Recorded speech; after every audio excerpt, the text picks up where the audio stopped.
Good afternoon, everyone. My name is John Brumfield. I'm the CEO of Berlin Heals, and I'm excited to tell you about a revolutionary heart failure technology that we've developed here. So like all investments, we have to give some disclaimers around risks. There's my disclaimer. Heart failure. Heart failure is a huge problem. Why is it growing? Why is it expanding like we've seen? Because we're getting really good at saving people's lives. When it comes to heart attacks or arrhythmias, valve disease, we have a lot of new innovations and treatments to keep people alive, but then that means we're stuck with this chronic condition. This chronic condition is growing dramatically, cost of care is growing dramatically, and the most recent evidence out of HFSA shows in the US or the Western world, there's a 1 in 4 chance of developing heart failure.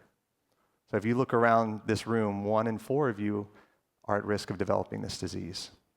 And almost all treatments today are focused on symptoms, but not necessarily changing the disease, until now. With the CMIC system, which stands for cardiac microcurrent therapy, this device is implanted very similar to a pacemaker defibrillator. The lead is placed in the right ventricle, very similar to a defibrillator, and then we surgically place a lead on the left side of the heart. These two leads allow direct microcurrent to travel between the two. We connect both of these leads to what looks very much like a pacemaker, which is placed up in the left side of the chest. And then we turn on microcurrent, constant microcurrent.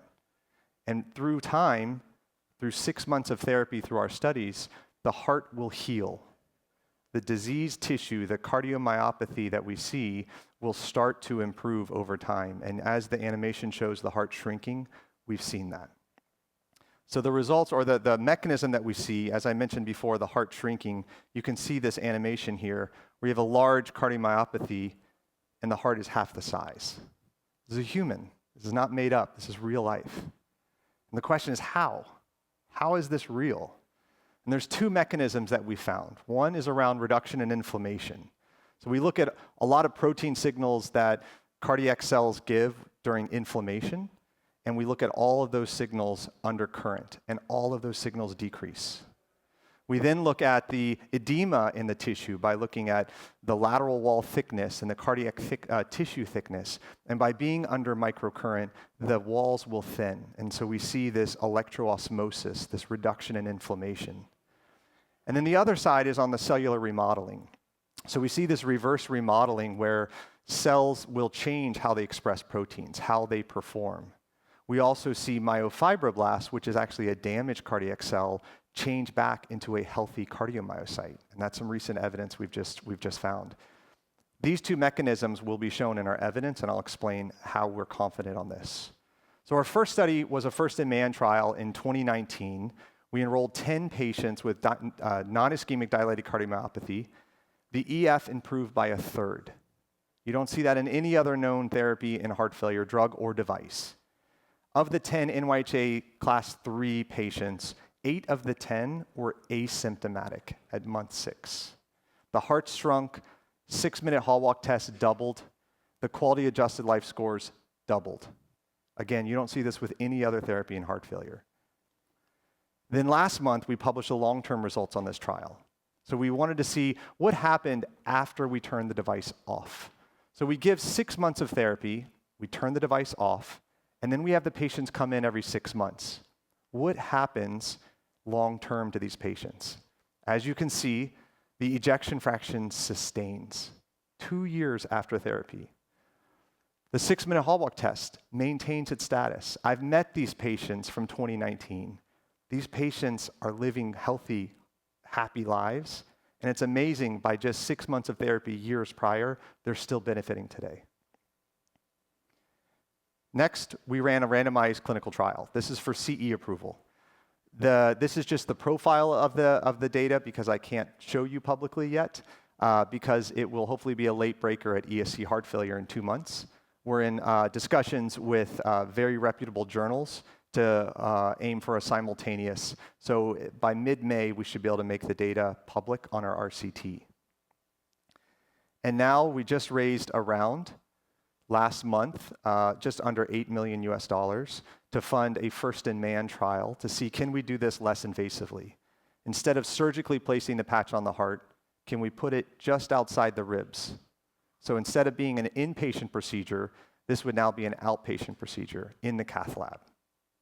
And so the same mechanism of action we're looking at, current crossing the left ventricle.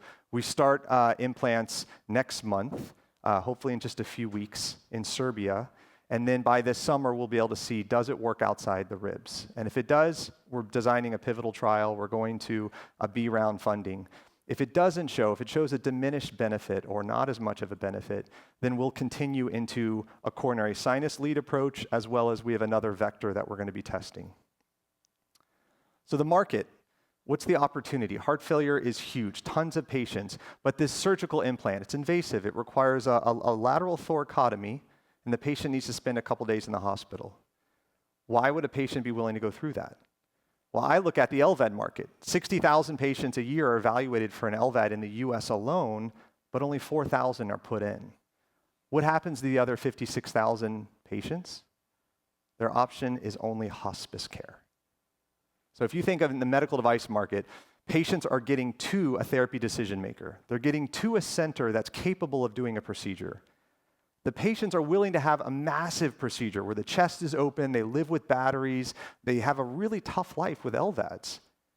And yet they're turned down for reasons because they're non-compliant or the facility's out of resources, they can't take on any more LVADs. And these patients are sent to hospice care.